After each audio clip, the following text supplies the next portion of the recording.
Hey guys, JediDwag here. I was working on a video for the new Season 3 Mundo, and I was playing around with a Magic Pen build, and I wanted to make a video to just kind of show it off really quick, but the video got a little long, so I decided not to do like a video with music, and I decided to do kind of a short commentary video. And so I'm just going to do a commentary over this video and tell you what's going on in each clip, I guess. This first one, I just wanted to show off my jungle, how you can still do the trick you did in last Season 2, where you don't smite blue, and then you go and steal the enemy red.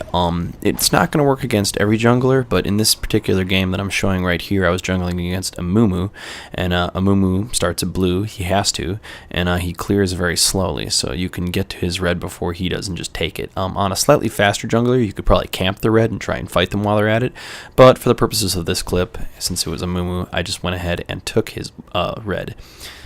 Notice how you use the cleaver to pull it early, and the reason I went around the top was because sometimes the tri-bush is warded, although it looks like unfortunately their support was disconnected at this point, and so he didn't have it warded. But then taking the red, you can gank really early. Draven makes a bad positioning decision and walks right into me, and we clean him up, wastes his flash, but I get the exhaust on him so he's not going anywhere. And then as you see, if you watch the mini-map, you'll see a Mumu is just leaving Wraiths when I've already gotten a kill using his red buff, and there he is, unfortunately, not able to take his own red, and so he has to go back. Oh, poor sad mummy. But just showing the efficiency of Jungle Mundo, and I did start with the Cutlass Hunter, whatever weapon thing, and 5 pots. Here I showed myself to the minions in the lane, and they pinged me there. If I'd been a little more careful, I could have watched the minions in my lane and timed it so that they wouldn't have seen me coming. But I was still able to take a big golem and get out just fine before Draven shows up. And that's the first clip that I wanted to show you guys. The rest of these clips are going to be from a different game. I just wanted to show that jungle route from that other game. But here's just showing how the Magic Pen runes make the cleavers hurt really hard when you're ganking. And with Teemo there, we were able to clean up Twisted Fate with no problem at all. So here I'm ganking mid, and Ziggs runs out to the side there because he's trying to bait me out for the Twisted Fate ult, but Twisted Fate gets there a little late and doesn't actually get anything done here, and I walk away just fine. And then we noticed that bot lane was coming up, and so I just was booking it out of there, and then I noticed that our bot lane was following them. And so in a second here, I turn around to go join the fight. Lulu got all gung-ho, ran at him, but she had her ult, so she was fine. And then with Caitlyn's help, we're able to take them down. Again with the exhaust and the cleavers slowing and doing a bunch of damage. So I forgot to have my items showing here, but at this point I'm pretty sure I had my Magic Pen boots, and I'm just showing how much those cleavers do. I mean, every cleaver I throw, it takes off a huge percentage of his life there. And then I'm able to run away here. I tried to turn on Twisted Fate so that he wouldn't be able to kill our mid, but things kind of fell apart, so I got out of there. And TF probably could have killed me if he would have kept coming after me in the jungle here, but because he stops pursuing, I'm able to back out just fine. So another gank on top here. By this point I'm pretty sure I had my Haunting Guise as well, so I think I had like 35 Magic Pen with runes and masteries and everything. Just showing how TF just melts. It's not even close. This clip I just put in here to show the poke of cleavers, how much damage you can do if you just keep connecting with them. I mean, that's 2 cleavers on him, and he's already down less than half health. I missed one on Ziggs there, but TF just keeps walking into cleavers, and it cuts him down. Every cleaver is a % of HP.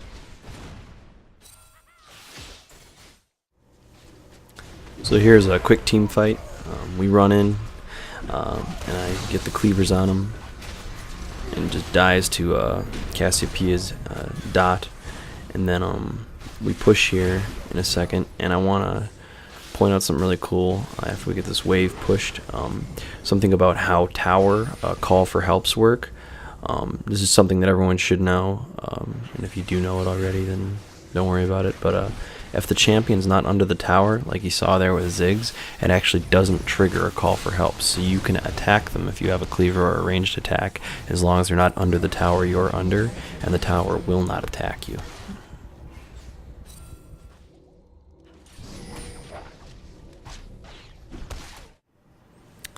This is just me fighting TF again, just showing how with the cleavers, as long as you keep landing those cleavers, at this point I have my Rylase as well, as you can see.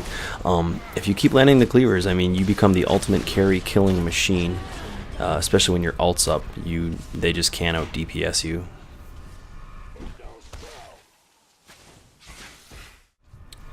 This is a cool example of the new Wraith Chains item, or whatever it's called. Something supports can get here. It sends out the 2 Wraiths that slow targets, which allows me to catch up to Vayne there. And it slows Ziggs enough for me to run in there and do some damage. And then again, cleavers and Kate's auto attacks, just cutting them down. And then the rest of this clip just serves as a testament to how fed our Caitlyn was at that point in the game. Good times. This is just a great example of a counter initiation, knowing your champion well enough to know what you can get away with. I ult and turn back in on Vayne there, and then I managed to bait her and Nunu under our towers here for an easy double kill for Kate.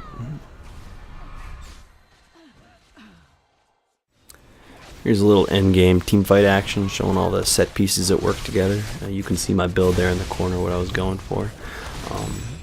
And then just making sure that you save your ult just long enough on Mundo that they focus you, and then you can come back with almost full health after a few seconds.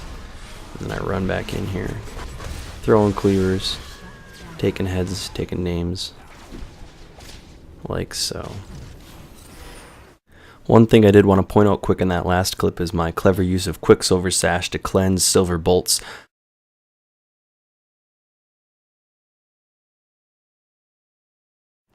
Keeping that extra HP from preventing all that true damage allows me to turn around and get back into the fight sooner than I would have otherwise.